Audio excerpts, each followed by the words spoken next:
Hello, everybody. My name is Adam Thorne, and welcome to the Australian Aviation Podcast. You join us here. You know, there's that film, Jake, like 28 days later. Yeah. This is like 7 days later after the Bonzageddon. Yeah. Bonzageddon. There we go. Bonzageddon, yeah. We've got Rexit, we've got Bonzageddon. Yeah, and I'm not actually, we didn't pre-prepare that. That's just raw natural genius. That's chalk one up on the scoreboard for Adam next to, I don't know, 40,000 for me. Yeah, whatever. Anyway, I will formally introduce my co-host, Jake Nelson. Jake, how are you? I'm doing well. How are you, Adam? I'm doing very well. So obviously we've got a lot of Bonza-related news to get through. Cannot imagine why. Cannot imagine why, no. But we should start off with shout-outs, announcements, messages of good tidings. What have we got? Anything, Jake? Yeah, we've had some very positive comments on Spotify. Spotify? They comment on Spotify. You can comment on Spotify. Can you? Is that what the Gen Z kids are up to now? Commenting on Spotify. They could be, amid their, TikToks and their... Bring back mini discs and Napster. Their dabbing and their Riz. Anyway, Swandmaker, S-Wandmaker or Swandmaker, I don't know how it's pronounced, but says, what a great, upbeat, entertaining and informative podcast I've stumbled across. Great banter between interesting and well-informed people. No wonder I've never been invited on. You're being a bit harsh on yourself. Please come. We'd love to speak to you, assuming you have any connection. Past the clearances we have to do. If you have any connection to the aviation industry, obviously we can't just bring in random people off the street. Another comment on Spotify, Dean Roberts says, Jake, you are absolutely hilarious. You may be the wittiest aviation commentator there is. That's rubbish. And who sent that in? I don't believe that Dean Roberts. Yeah, and Nate Mousen or something. Thanks so much for bringing your sense of humour to the pod, Dean. You're very welcome.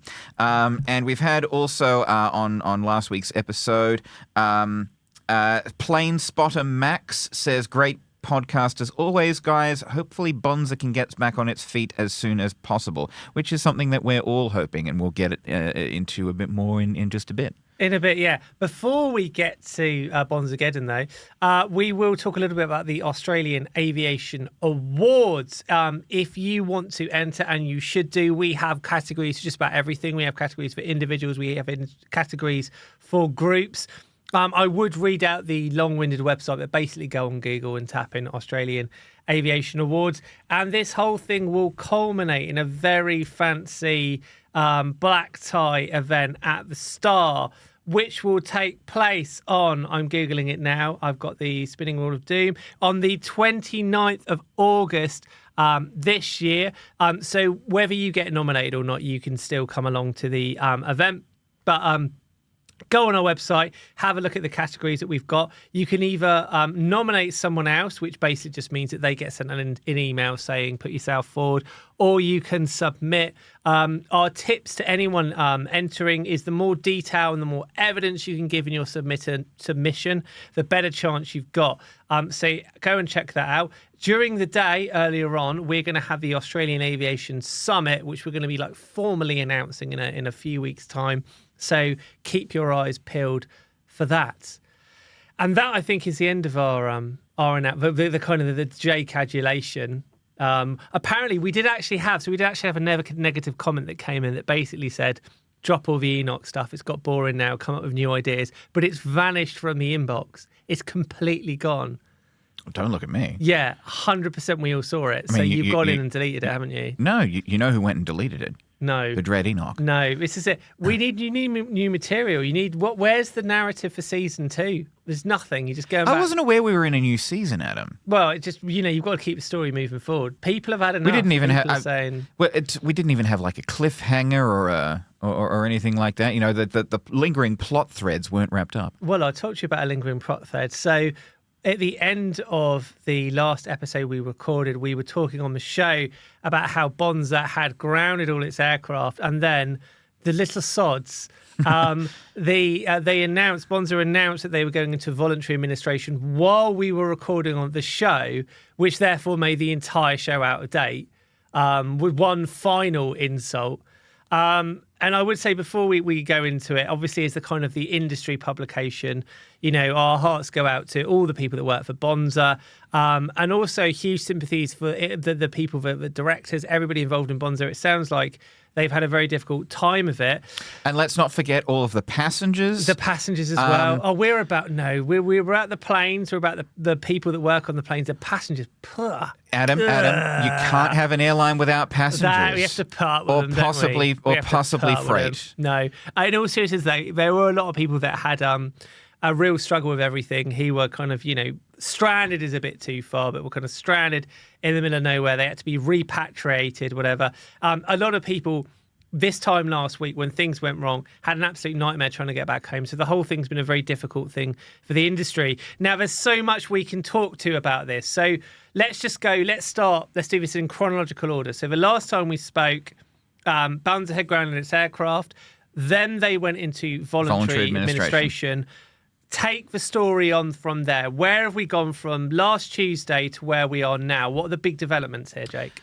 So, Bonza went into voluntary administration and suspended flights through at least today. We are speaking on Tuesday, the 7th of May. That has since today been extended, so Bonza will now not fly again until at least next Wednesday if they can get planes, because it's looking like the AIP Capital, who is the lessor of these planes, is looking to move them overseas somewhere. We can't really verify where at this stage. Meanwhile, we've had all this talk of behind the scenes of what exactly has been going on and why Bonza's fleet was grounded, whose fault this was. And the picture that we've been seeing from conversations that we've been having with sources, from other reports in the media, from looking at sort of patterns of behavior, is that our instinct seems to be correct from last week's episode, and this is all at the feet, or at least the vast majority of it is at the feet of 777 Partners, which is the parent company of Bonza, this Miami-based investment firm that was backing Bonza financially, and that was, a source has revealed to us and confirmed to us, 777 Partners was responsible for paying the leases on Bonza's planes. So basically what happened, just to take this a bit further back, is that Tim Jordan, the CEO, Bonza was his kind of idea. It was his brainchild. And essentially the idea, for those that aren't familiar, is that they fly point-to-point routes, which means, generally speaking, they fly from a holiday destination to another holiday destination, and they skip out the obvious layover of moving through a big capital city airport. Like Brisbane or Sydney. And obviously, again, they do fly from Melbourne, but they fly more unusual routes from Melbourne. So this is the idea. And they don't fly any routes at the moment, but but basically everybody said it wouldn't work, and Tim Jordan said, well, this has worked in a lot of other countries. Australia's population is a lot bigger than it was even 10, 15 years ago. You've got to give this thing a chance, and it's only until you put a route on that you know whether it works or not. Now, seemingly, Bonza have done quite well. Some of their routes didn't work. Some of them appear to have worked very well. Certainly, hundreds of thousands of passengers have flown with Bonza. We've seen reports of, individual Bonza destinations having had more passengers in Bonza's first year than the entire population of that destination. So, and at the end of its first year, Bonza said it had flown 750,000 passengers over its first 12 months. Yes, so it was to that extent doing well. Now, the other thing to consider is that when Tim Jordan appears on this podcast about 4 or 5 months ago, and he's always been very candid and open, and you asked the question, are you turning a profit, or when do you think you'll break even? And he was very open and said, we're not breaking even now, but we don't think that's too far away. And effectively, it was always going to be the case that Bonza was not going to make money for the first 2 or 3 years, and it certainly was not going to take money until it had grown its fleet out. So it had, 4 of its own aircraft at the time it went under? Yep, and 2 that were under dry lease from Flair, though one of those, so those 2 dry lease Flair aircraft were out of commission at the time of the grounding. So one of them was sitting at, I think, Sunshine Coast, waiting for CASA re-registration under an Australian number. The other one had gone, at least at the time, we believe temporarily, back to North America to fly operations for Flair during the peak season. Yeah, so they effectively, they had these aircraft, but they knew they probably, I think what Tim Jordan said was probably around 10 or so. Yeah, they were planning and hoping for 9 or 10 aircraft by the end of the year. So it was always going to be the case that for the first 2 or 3 years, they were going to be reliant on either their kind of owner 777 partners or some kind of external source to kind of prop them up. That was always part of the plan. Or jet them up. Jet them up. And then basically what appears to have happened is 777 partners have effectively pulled out, and they have effectively stopped saying, we're going to stop underwriting you. You've got to operate on your own 2 feet. And what this has meant is that Bonza, as a company, has been unable, or somebody on its behalf has been unable to pay the lesser fee. So they've been unable to pay effectively the rent for their aircraft. And so what's happened then? They've lost the right to use those aircraft. Well, as I understand it, Adam, it was always 777 Partners' job to pay for the leases on the aircraft, and it was still 777 Partners' job to pay for the leases on the aircraft right up until those aircraft were taken away. So 777 Partners had. Our source has confirmed to us 777 Partners was paying the leases on this aircraft right up until they weren't. Exactly. So then they've got the issue where, yes, they have gone into voluntary administration, but it was less like you had a company that was kind of doing worse and worse and worse, and more the case that if you're an airline and you have no access to aircraft, you have no business. Exactly. So you are, in a click of the finger, like useless, yes. Basically. And so the second that those bills were not paid and they had no aircraft, they had absolutely no choice but to go into voluntary administration, because to have done anything else would have been illegal, effectively. Yes. So they had no choice but to do this, which is what makes this quite an unusual sort of situation. So the question now is, where on earth does Bonza go from here? Is it realistic that somebody would come in to save the airline? Because if somebody does come in to try to save the airline, they need to get hold of aircraft, and quickly.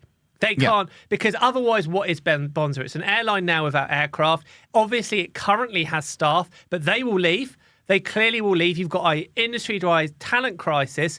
And already you've got Qantas and Virgin, whether rightly or wrongly, are going to be offering these people jobs. They're going to want these skilled professionals. So they can only be in this holding pattern for so long.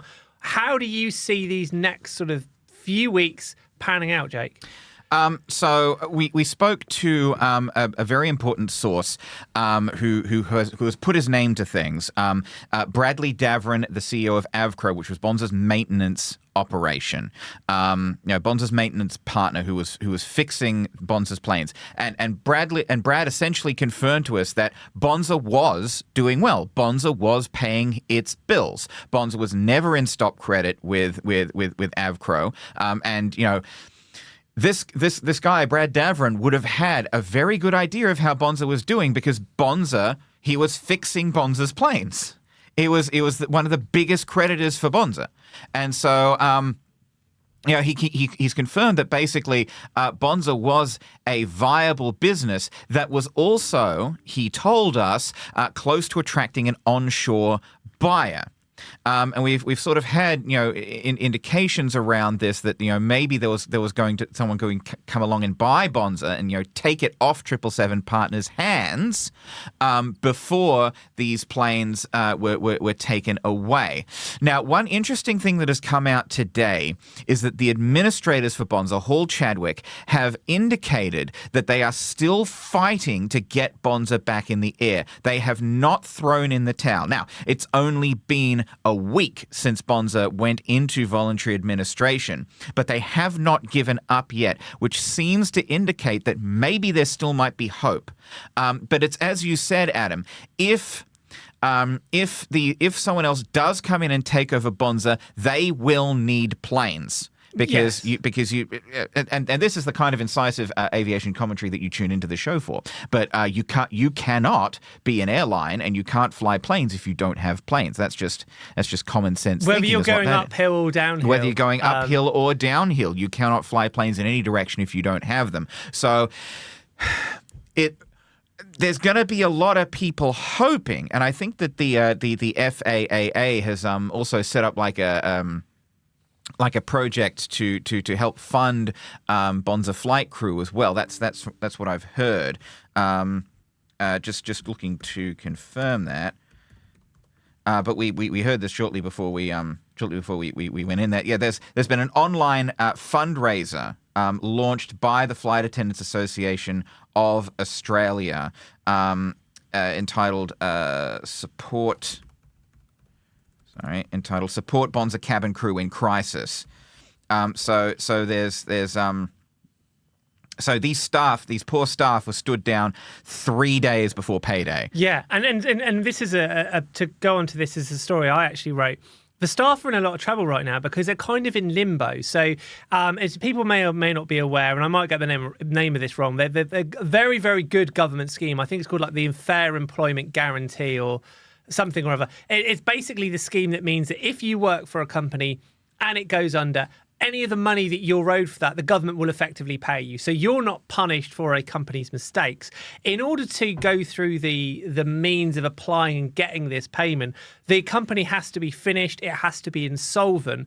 At the moment, we don't quite know exactly where Bonza is. So Bonza is still kind of alive as an entity. It's only in voluntary administration, which basically means the administrator takes control of the company and the creditors can't effectively kick in the door and drag stuff out. It's a kind of a holding pattern. Now, in terms of what Bonza's actual finances are, Hall Chadwick, as we kind of go to print or as we record this, they have said that they cannot go into detail about the exact financial condition because that's commercially sensitive information. So at the moment, it's very difficult for Bonza employees to go through this process. And even if they do, I imagine it takes weeks or if not months to get your money. The other issue which Bonza or the administrators have told staff is that if they were to resign their job now, that effectively means in terms of Australian law, so this is outside of Bonza's hands, they then become a creditor. So that means effectively it could be more difficult for them to get their money than if they stayed employed with the company. Now, that's quite understandable because Bonza hasn't got any planes, but if it's got no staff, it's got nothing. So all of these staff now cannot pay the bills. They've not got paid for a month's work. They now are going to struggle to find any kind of help. And even though it is, in a sense, a good sign that the administrator's keeping this process going on for another week or so to try to find a buyer or a backer, these staff they're in limbo. They've done absolutely nothing wrong. And for those people that are living paycheck to paycheck, they're suddenly now in a world of pain that is not in any way their fault. Yeah, it's a really, really sad and sorry situation. Look, best we understand, I'm not a finance guy.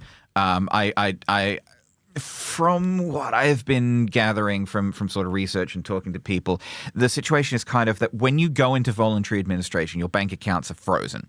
Your assets are frozen. And, there's, new accounts sort of opened up to handle any money that comes in afterwards. This is what happened with Virgin when Virgin went into administration back in the pandemic. But the thing with Virgin was that there was money coming in from Virgin because Virgin was still flying at the time. And Virgin was being supported by the federal government due to this whole sort of COVID scheme. With Bonza, there is no new money coming in to pay anyone because nobody's getting on their planes because the planes are sitting around on the tarmac. Yeah, in a perverse way, Virgin sort of timed it quite well in that firstly, they had their own aircraft. And secondly, when they went into voluntary administration, this was at the point when the government was supplementing flights, essentially to keep the nation going. So what this allowed them to do is keep some staff stood up, keep some flights happening. But also Virgin Australia had more assets. They had aircraft, they had more staff, they had a bigger network, there was recognition. Things like JobKeeper and things like that going on as well. Yeah, exactly. So even though no time is ideal to go into administration, in a sense they had more of a chance. But because Bonza are leasing their aircraft rather than owning any of these as assets, they don't really have a huge amount to go from here. So the question is now, as we record this, will somebody come in and say, we are going to effectively buy Bonza and we're going to somehow get some aircraft, whether it's from their current lessor or whether it's somehow how they get hold of maybe some traditional 737s rather than the Maxes. E-jets. Or E-jets. But the problem is that unless they can get a like-for-like replacement, it's going to be very hard for them to just click their fingers and carry on. The longer it goes on, the harder it becomes. The other option, of course, is that the routes that Bonza had where they proved their doubters wrong, another airline could come in and take those routes. Now, you could make an argument that, say, a Jetstar or a Rex may have been a little bit, not almost snobby, but it's almost difficult to say it'll never work and then go in and take it. Now Bonza have gone, those routes that were working, there is nothing stopping somebody else going in there, particularly if you're, say, a Qantas group where you have a better variety of aircraft, or your Rex where you've got access to the bigger 737s, you've got access to the Saabs. Rex have proved themselves incredibly adept at being able to get aircraft and make deals. That you would say that one option is that other airlines will come and take those routes over. As for Bonza, though, the issue they've now got is that we may record this podcast and feel huge sympathy for the Bonza management team and everyone that worked at Bonza. As far as the punters are concerned, they now have a very sullied reputation. You know, their logo is a thumbs up. But people now will be wary of booking with Bonza. They're going to be wary of everything that's happened. So in a sense, it's like, what are you buying? And if you are going to buy it, you've got to act very, very quickly. As Jake said, though, the fact that they are continuing on this grounding period rather than just giving up suggests that somebody is interested and suggests that there may be some kind of lifeline here. Potentially. I mean, the first creditors meeting, as according to the laws around this sort of situation, in which I'm not an expert, but there is going to be a creditors meeting. It's going to be on the 10th of May, which is going to be on the Friday. To which, by the way, a whole lot of Bonza passengers and Bonza customers have been invited. Something like 60,000 people have been invited. But they're going to hold it at the MCG. Virtually, we believe. So this creditors meeting is going to go ahead on the 10th of May because all of these passengers who have, been on flights that have already been cancelled, obviously they're owed money. And there's also like contingent creditors, which is passengers whose flights have not happened yet or were not have supposed to have happened yet. And so they are sort of... the idea is, they will be creditors if these flights don't happen. So all of these Bonza passengers have been invited to attend this creditors meeting, which is going to be interesting. I think, if someone does come in and save Bonza, and we hope they do, if someone does come in and save Bonza, then Bonza management and whoever the new owners are will have to really get out in front and and lay out what's happened and lay out the new finances, new backers, whoever they are, will have to say, we are supporting Bonza for the long haul. Your bookings are safe. Yes. We are not going to pull the rug out from under Bonza at the last minute. I feel huge sympathy for Tim Jordan, and again, I feel more sympathy for the staff and for the passengers. But I feel huge sympathy for Tim Jordan because this was his idea. This is his brainchild. Everybody poo-pooed him. Everybody said it wouldn't work. He proved it would work. The people were getting on those planes. All the information that we have says that, bills were being paid, things were happening. And when he said, we are not so far away from breaking even, I believe him. It feels that essentially the backers have pulled the rug out from under him. He now looks very silly. A lot of the narrative, I believe incorrectly in the mainstream media, has basically been, well, it was doomed from the start. It was a terrible idea. Tut, tut, tut, tut, tut. You can't take on Virgin and Qantas. And that is not fair. This was almost like a Rocky-like story where he proved people wrong. He was on the way to winning, and now he's got egg on his face. The directors are being made to look bad. I don't think that is a fair representation of what happened at all, and I think it would be a crying shame if the Bonza story ends. As we spoke of in the last episode, and as we've talked about or written about before as well, Bonza probably made more difference to Australian towns and cities than any other airline, because these were new flights, these were new trips that would never have happened, without Bonza. This wasn't just exchanging passengers between Qantas and Virgin and Rex.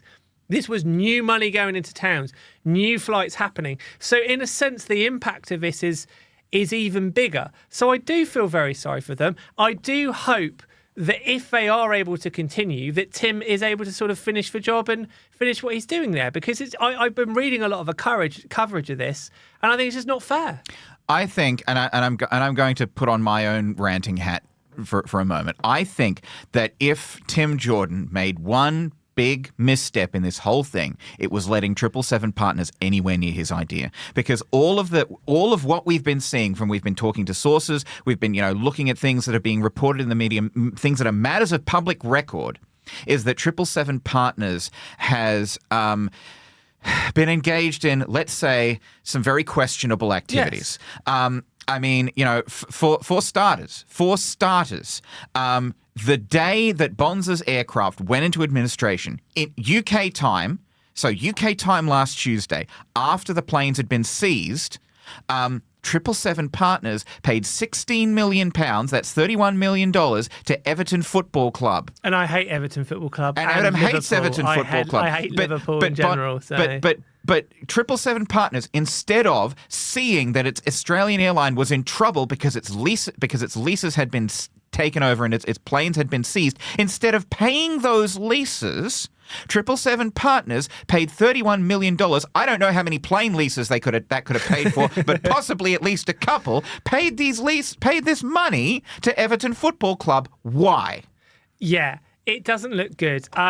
As well, one of the interesting things is when we were on one of our stories a couple of days ago, we sent a formal lot of email to them with a series of questions. They haven't responded. Radio silence. But they've not responded to anybody. Since this whole thing has happened, nobody has heard a word from 777 Partners. That is in itself extraordinary. They've effectively vanished.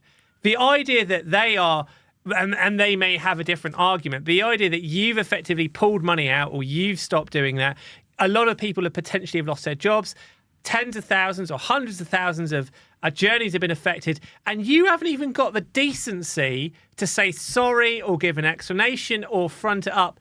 It is cowardly as how. It truly is. And it's actually very hard to think of any kind of example previously where in this high-profile situation where someone's just vanished. They've not even had a chat. And 777 Partners facing multiple lawsuits Yes. as well. There was, one that we reported on earlier in the year regarding some Flair planes that were repossessed. By the way, Flair looks to have extricated itself from its whole arrangement with 777 Partners, or at least, most of its arrangement.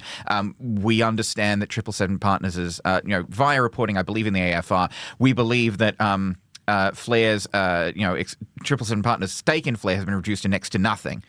So this is, that could have happened to Bonza if it had lasted a bit longer. But there was, this lawsuit that was brought by these aircraft lessors around some Flair planes that had been repossessed. And reportedly some planes that had been earmarked for Bonza were sent to Flair to make up the shortfall. But this was sort of last year that all of this happened. Meanwhile, there's been this new lawsuit filed in New York by Leadenhall Capital, which is this London-based asset management firm that's effectively accused 777 Partners of multi-million-dollar fraud. Now, it is alleged in this lawsuit, and I will stress, it is alleged that 777 Partners borrowed funds from Leadenhall that were secured against hundreds of millions of dollars of assets that it either did not own, that were promised or were pledged to other parties, or in some cases did not exist.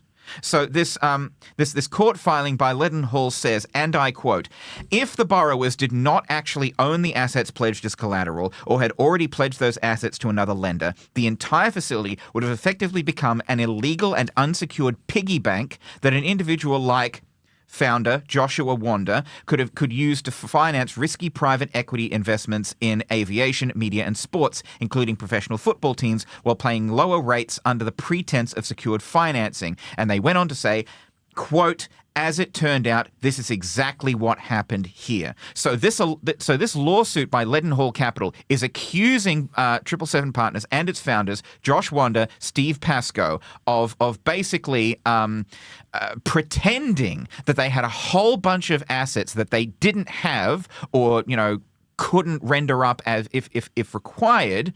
in order to borrow hundreds of millions of dollars. It's very hard to see how 777 Partners as an entity can continue in the long term because their reputation globally is being trashed. And one of the extraordinary things about this is that it's obviously a big story in Australia. It's a big story in the US. It's a massive story in the UK with them trying to take over a Premier League football club. Nobody seems to have a good way to say about 777 Partners.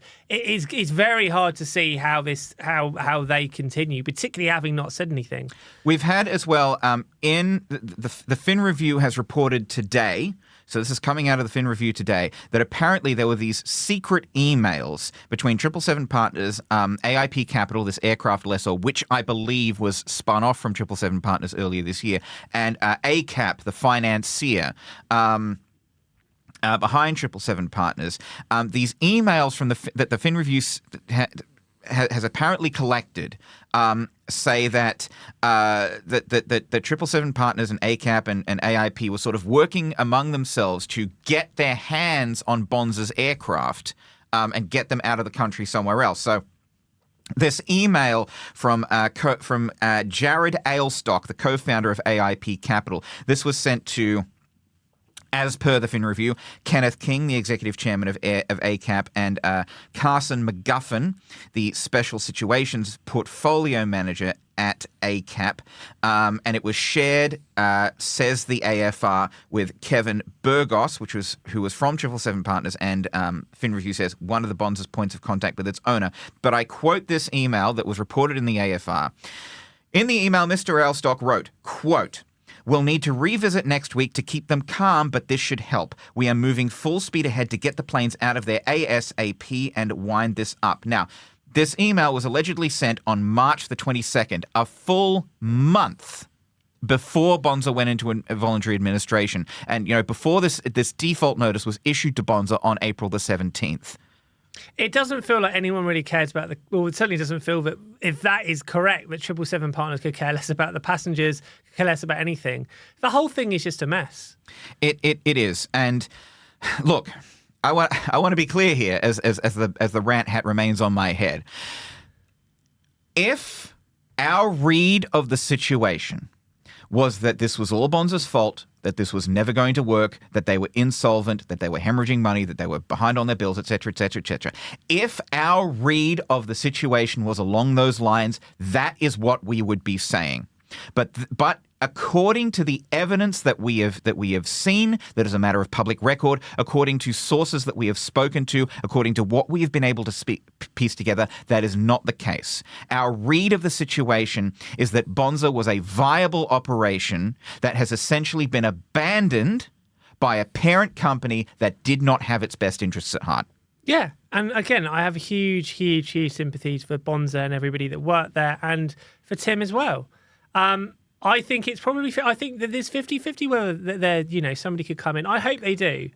I certainly hope they do. And let run this episode quite extensively past our legal people before it goes to it. What Bonza need, the second coming of the maestro, Alan Joyce. He hath risen. He hath risen. Oh dear. Can you imagine if he was the Bonza was, again, as we said earlier, apparently close to attracting an onshore buyer. Can you imagine if it was him? It would be extraordinary. I'd love it. Okay, welcome back. So obviously we were talking about Bonza before. Another major story of the week was that Qantas have effectively settled out their big row of the ACCC over what some were calling kind of ghost flights. So this was the idea that Qantas were selling or advertising tickets for flights that had already been cancelled. And obviously this caused an absolute furor. And it was this kind of bombshell that was almost a year or so ago now that effectively led to the earlier exit of Alan Joyce and potentially as well affected the earlier exit of the chairman, Richard Goyder. This was going to be a very, very messy case because the ACCC had done all their digging. They were able to use their powers to go through the numbers and kind of work this out. And it was promising to be a fairly explosive court case that would have been a nightmare for Qantas. Ahead of this court case, I think at one point the ACCC were talking about a fine that could have been $250 million, the biggest one or one of the biggest in Australian history. What appears to have happened, or what has happened, is Qantas has essentially struck a deal with the ACCC that will see both of them go to the federal court, and it's effectively like an out-of-court settlement, similar sort of thing, that will see Qantas pay $100 million fine and then $20 million in compensation. So depending on kind of the flight you potentially booked, as well as getting your money back, you will get additional money as well to cover any losses. However, one of the things that wasn't really reported very widely at all was that Qantas actually secured a very, very significant, I say concession may be the wrong word, but a very significant win, in that the ACCC basically said that, yes, they agreed that Qantas were selling flights that were cancelled, and yes, they were misleading customers. However, crucially, what they've said is that this wasn't, as they called it, they were not receiving payments for flights they had no intention of providing. And the word there is intention. Qantas have effectively got the ACCC to agree that there was no malice in this, where they were not deliberately misleading consumers. Effectively, what happened is, I say somebody messed up is simplifying it, but their computer systems weren't necessarily able to cope with that post-COVID period. So that is a very, very significant win. A very, very shrewd move by Vanessa Hudson, because even though this is going to cost them a significant amount of money, firstly, they can afford it. But secondly, this kind of makes this problem go away. Qantas under Vanessa Hudson, I think it would seem from the outside, but she's doing a very good job of quietly sorting things out. And putting out fires. And her whole approach to dealing with things is, in a sense, the polar opposite of the maestro. Whereas the maestro, and I won't even use his real name, he's the maestro. Whereas the maestro would, go on the TV news and he'd lobby, and he'd, there was a bit of skullduggery, a bit of stirring, bit of manipulation here and there. He was very good at it. Vanessa has almost done no interviews. I don't think she's done a single interview since she's taken over. She's not making any TV appearances. You get the impression she is sat at her desk sorting stuff out. This appears to be a very clever move. This is the biggest banana skin of the year removed. She's able to put all of this behind them. It feels as well, when you look at the payouts in particular, I'll see if I can get them up here. They do appear to be $100 million penalty. Yeah. And $20 million to customers. Yes. And then in terms of the exact payouts, I know it's different depending on whether you booked a domestic or an international flight. There you go.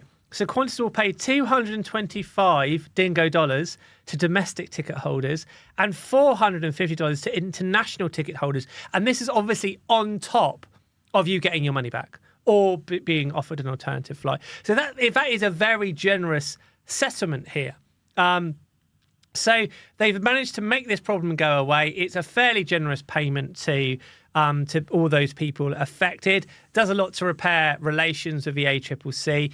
This feels like, my reading of this is Vanessa's done a very good deal here. This is a very shrewd management. Asterisk, as part of this deal, the airline, now you reported on this, Adam, but going from your reporting, according to these revelations by the ACCC, as part of the deal, as part of this whole proceedings, the Qantas has apparently subsequently admitted that it was actually going on for a year longer than had been originally thought. So originally it was believed to be going on from 21st of May 2021 to the 7th of July 2022.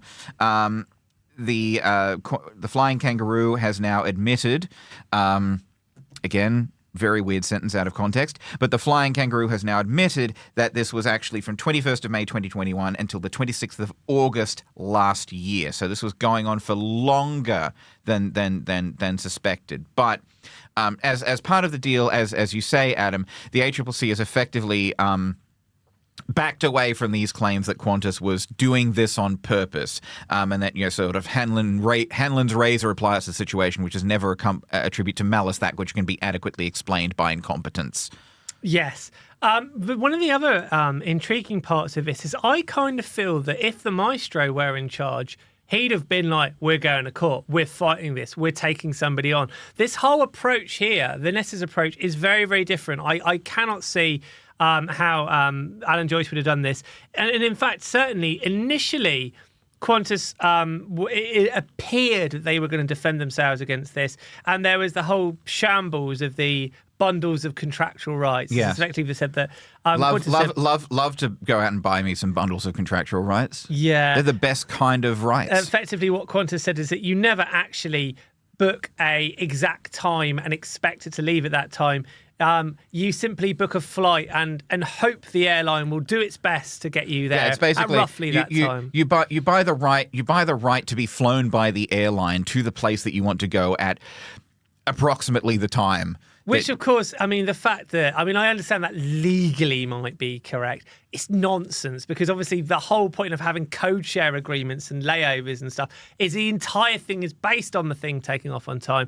So it's actually the reality is you book a flight expecting it to leave when they say it's going to leave, but knowing there is a chance that outside interference could change things up. Anyway, that whole thing was a PR disaster. So the problem Qantas had is if they had gotten to court and tried to fight this, it would have been more reputational damage. And once you've made $2 billion in profit for a year, it's just not worth it. It's just not worth it. Just throw that, just pay up and make the problem go away. Yeah, no, savvy move by Qantas, and both sides getting to claim a win here, essentially. The ACCC getting to wrap Qantas around the knuckles and force it to cough up Which some money. Which they love doing. They love wrapping people over the knuckles, forcing Qantas to, pay up and, cough up some money to people who were who were affected by its screw up. And, Qantas gets to say, we screwed up, but we didn't do this on purpose. Yeah, good result all around. Okay, welcome back. So we've dealt with the two biggest stories of the week, the Bonzageddon and Qantas is settling up with the ACCC. What else has happened this week, Jake? What are we doing next? There's some important airport works going on. We love airport works around here. What do we got this week? So Hobart Airport in July is going to begin $130 million worth of works on its runway. Now, this is important for Bloody Hobart. love some runway works. We love runway works around here. Tarmac. They're going to basically strengthen their runway and upgrade the runway so it can handle international flights, like from the 787 Dreamliner and the A350. These wide body aircraft, because at the moment the runway is really only capable of handling sort of narrow body flights, at least with any degree of regularity, and so it's basically been limited to trans-Tasman stuff. But this upgrade, once it goes through and once it is completed, I believe next year. Yeah, so this upgrade is going to be expected to be completed middle of next year, sort of getting underway a bit later in 2025. But it's expected to now give a lot more opportunities for tourism, for trade, and for Antarctic operations. Currently, Tasmania is the only Australian state or territory that does not have a strong enough runway for these international wide-body services. Which doesn't make much sense given its location and its proximity to the Antarctic. Yeah, exactly. So, so Tasmania could be, Hobart is basically aiming to become another international gateway into sort of south of Australia, and also reinforce its role as a gateway to Antarctica. I've never been to Tasmania or Antarctica. Don't think I've been to Tasmania or Antarctica either. Have you not been to Tasmania? I've certainly not been. Blue. I've certainly not been to Antarctica. No. It's possible that I went to Tasmania when I was very young, but I don't remember it. Well, I think if you're an airline out there and you like to fly us to Tasmania, you've got two very willing participants. Yes, unfortunately, Bonza's flights to Launceston probably not. No, that's probably not going to happen. On the table there. Now, with some other airport works. Auckland Airport across the ditch has unveiled these images of its new multi-billion-dollar domestic terminal. So this is $2.2 billion for the terminal itself, $1.7 billion in additional costs. This is all in New Zealand dollars to integrate it with the existing international terminal. So there's going to be 12 jet aircraft gates, 26% more seat capacity, 2 baggage claims. These gates will be capable of handling Code C aircraft like the A321, and if you combine these aircraft stands, then 6 of the gates will be able to handle Code E jet aircraft with 300 plus seats. That's wide body aircraft. This is replacing Auckland's existing domestic terminal, which is getting really long in the tooth. It's rubbish. Auckland Airport, no offence to the good people that work at Auckland Airport, is rubbish. Well, that's why they're upgrading it, isn't it? Yeah, no. So it's going to cost, a fair chunk of change. But Auckland Airport is saying that this is in line with similar projects around the world. It's come under fire from people like Air New Zealand and Qantas, who are complaining about the increase in airport charges to fund this. So currently it's 10.25 New Zealand dollars, 10 New Zealand dollars 25 cents per passenger, moving to $15.45 by 2027, which Auckland Airport says is similar to other major airports, in the country. So Air New Zealand has previously complained and called for parliamentary inquiries, et cetera, and saying they are overspending. The airport is insisting, no, it's not overspending. Scott Tasker, who is the Chief Customer Officer for Auckland Airport, says, quote, "We've been careful to benchmark the terminal design against other airports. Like us, airports around the world are underway at upgrading infrastructure that was built to manage aircraft flying in the 60s and 70s.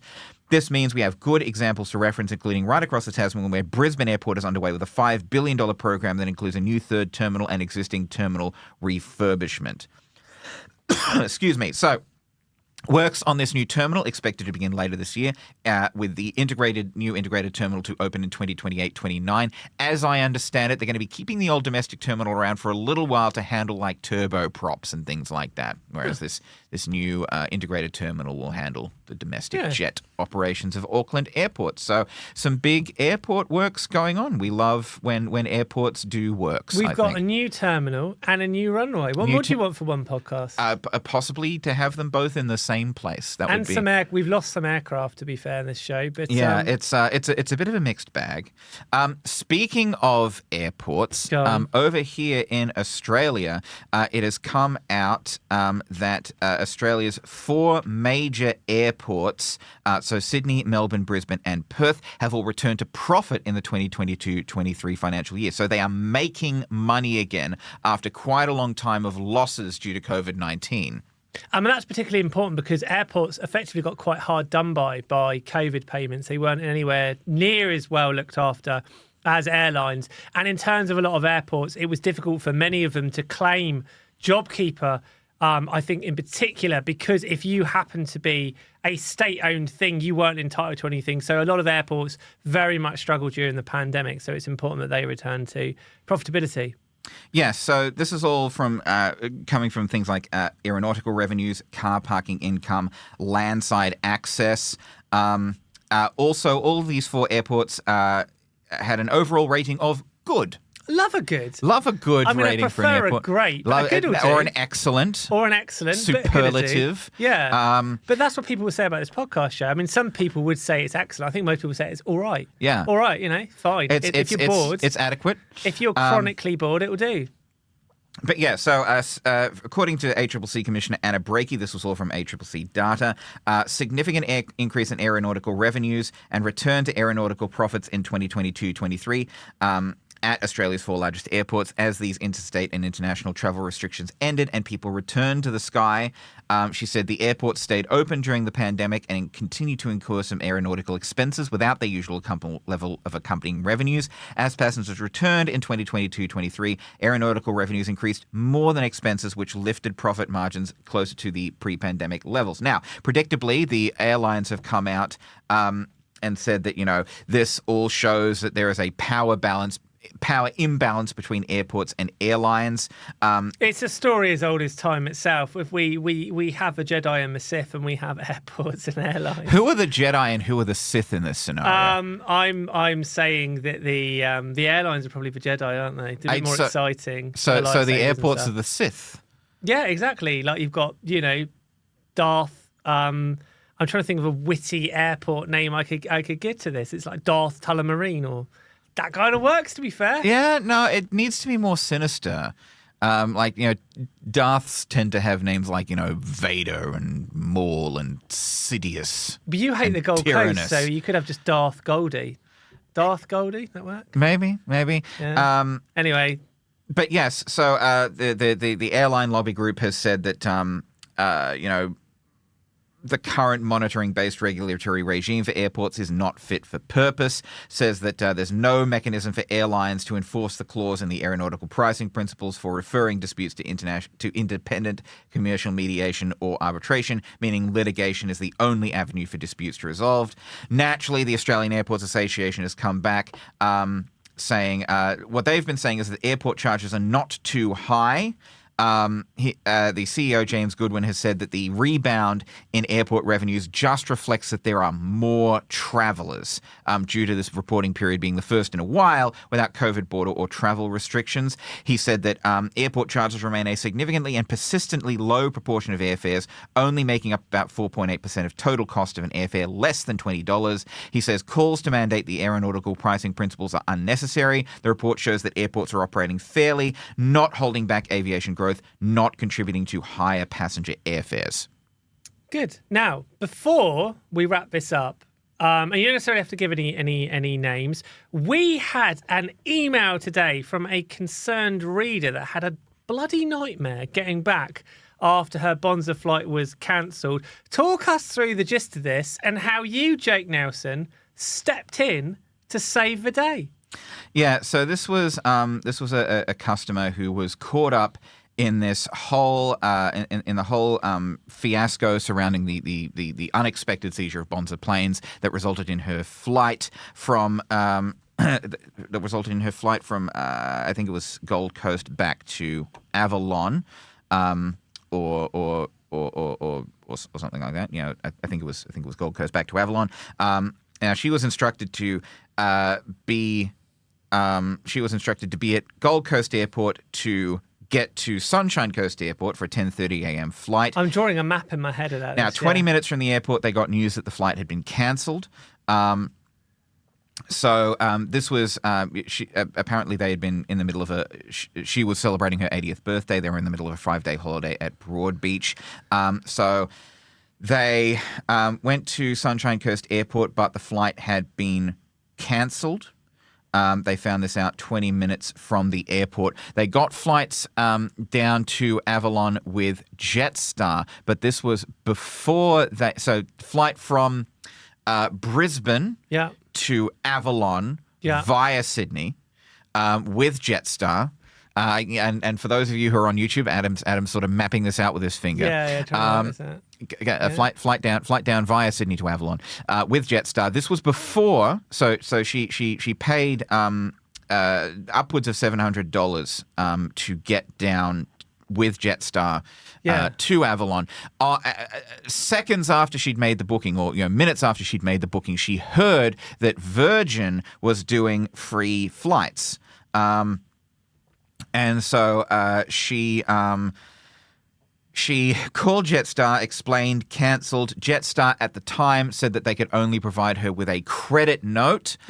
She got on this flight with Virgin. I think from Sydney through to Melbourne Tullamarine Airport to arrive. Or leave. So booked into to fly. She says we were booked to fly into Melbourne Airport at 10:10 p.m. after an hour or so at Sydney Airport. So they got down to Sydney Airport.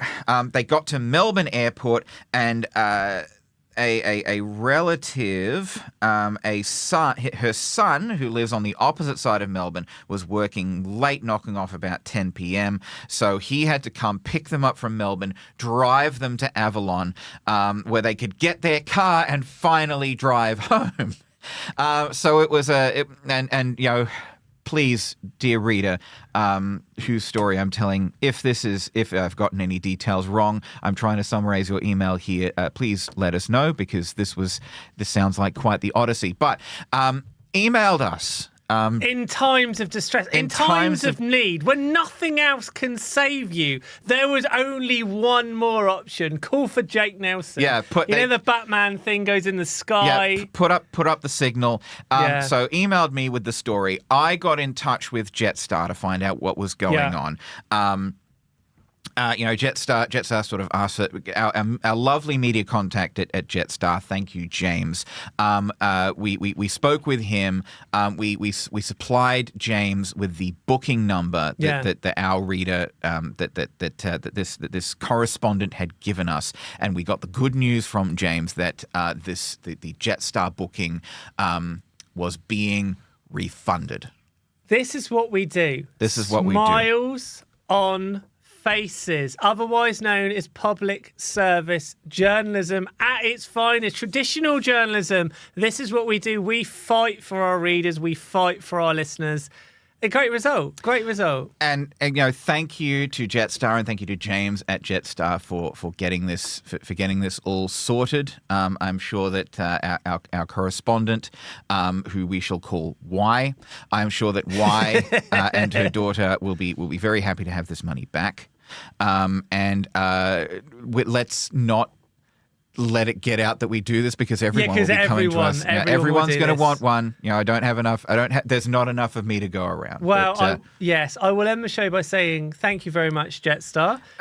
Before we end the show, Adam, go on. Did we want to take a moment to talk about a new stoush that's come up? No, because I've got to make a phone call. So no, we're going to have to see. As much as I love the word stoush. Well, if you want to find out about this stoush, check out the Australian Aviation website. It's between Darwin Airport and Darwin City Council over rates. You write a lot about stoushes. How stouchish is this stoush? It's pretty stoushy. Out of 5? It's pretty. Maybe a 3 or a 4. Yeah, pretty good. Reasonable amount of stoushiness. Doesn't get up to the stoush level. Doesn't get up to Rex on the stoushometer. Yeah, not the Rex. That was an old school classic. Yeah, I wonder what the measurements would be on the stoushometer. But this is in flux. It could get stoushier as it goes on. It could get stoushier. So that is the hope. Stoush readings could increase. Yes. Well, on that note of nonsense, on the fucking nonsense. Adam, I didn't swear. I nearly no. We're going to have to Dennis bleep that. No, I didn't swear. I nearly didn't swear. Anyway, right. Let's just stop this nonsense now. Jake, thank you very much for joining us. Thank you, Adam. Thank you very much for listening. We'll be back on this show the same time next week. But for now, goodbye. Goodbye.